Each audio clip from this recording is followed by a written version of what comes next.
Over a century after that April night in 1912, the RMS Titanic's passengers and crew are finally given faces again. Modern AI restoration has animated old photographs of those who sailed on her maiden voyage, letting us connect with real people instead of anonymous names. Each image on screen represents a life, some famous, some humble, some weeping, and some triumphant. We will meet a few of them: storied captains and shipbuilders, wealthy travelers and immigrants, musicians and mothers. As you listen, remember that history is not just about ships or statistics, but the thousands of human stories they carried. Edward John Smith was the celebrated captain of the Titanic and one of the most experienced mariners of his day. Britannica notes that Edward J. Smith was the British captain of the passenger liner Titanic, which sank in 1912. He had earned the nickname Millionaire's Captain for his popularity with wealthy travelers. When Titanic hit the iceberg on the night of April 14, 1912, Smith sprang into action. He ordered lookouts, summoned the ship's designer Thomas Andrews, and began the chaotic evacuation. Eyewitnesses later said he remained on the bridge as long as possible, helping passengers into lifeboats. Tragically, Smith did not survive. Smith was last seen on the bridge, and his body was never recovered. Thomas Andrews was the young shipbuilder who designed Titanic. A Smithsonian Magazine account explains that Andrews died in 1912 when the ship he had designed sank, after encouraging the Titanic's passengers to get off the ship if they could. He had argued beforehand for more lifeboats on the new liner, advice ignored by White Star's chairman, who insisted it would spoil the deck's appearance. That faith in his creation makes what follows more tragic. When the collision occurred, Andrews rushed through the corridors, warning passengers and showing them how to put on life vests. He helped load many lifeboats, repeatedly returning to tell women and children the ship was going down. According to one report, a final telegram from Titanic noted he was throwing deck chairs, other objects, to people in water, safety of everyone but himself. A steward later recalled finding Andrews alone in the first-class smoking room, staring out at the dark sea, life belt discarded. One of Titanic's most famous couples was John Jacob Astor IV and his young wife Madeline. Astor, the wealthiest passenger aboard the ship and one of the richest men in the world, was returning from Europe with Madeline, 5 months pregnant, to welcome their first child. In our series of images, he appears as the epitome of Gilded Age confidence, but amid the panic, he was a devoted husband. Accounts say he insisted Madeline join a lifeboat while he remained behind. Tragically, Astor did not survive the sinking, and the world lost one of its great fortunes and visionaries. Madeline did survive, and later gave birth to their son in New York. Their story reminds us that on Titanic, even the richest were not spared, and love at the end could be both tender and heartbreaking.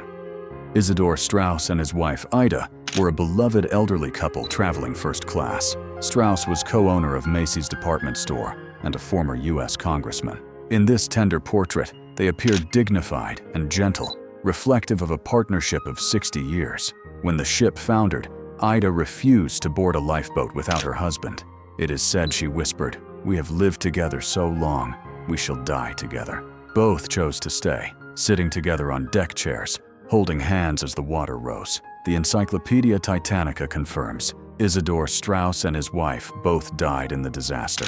Their bodies were never recovered, but newspapers noted that 40,000 New Yorkers later came to mourn them in a huge memorial. The Straus's memory lives on as an example of loyalty and love, reunited even in tragedy.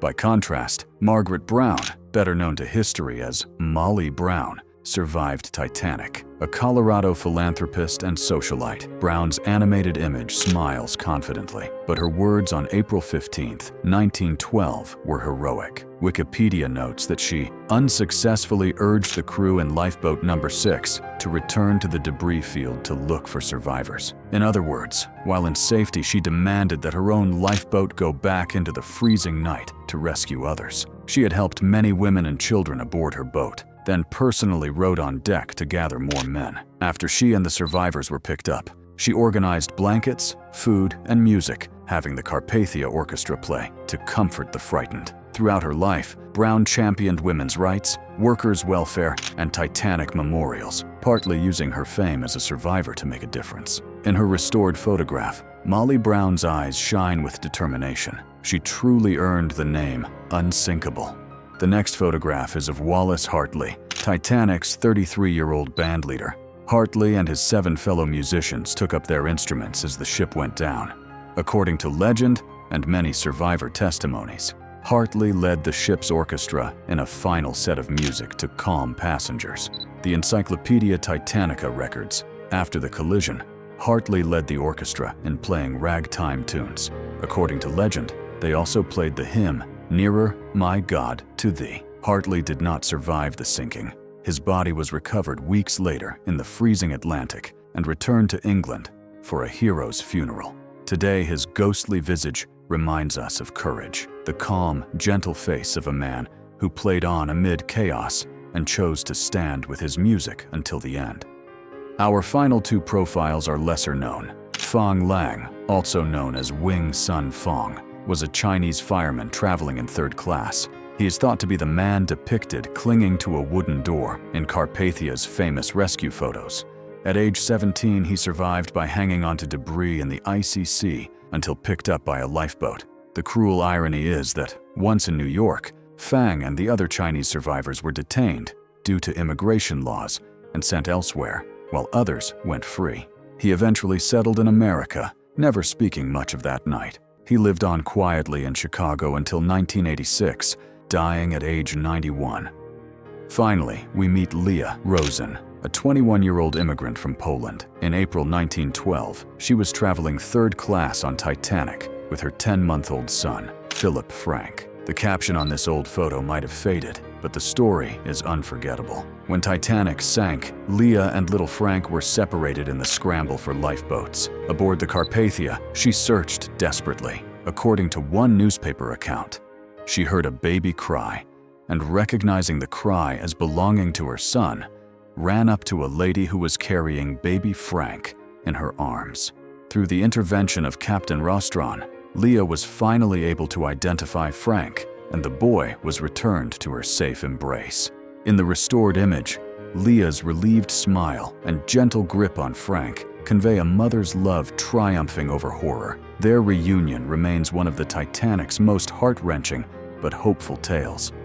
Each of these portraits reminds us that the Titanic's legacy is woven from individual hearts and faces.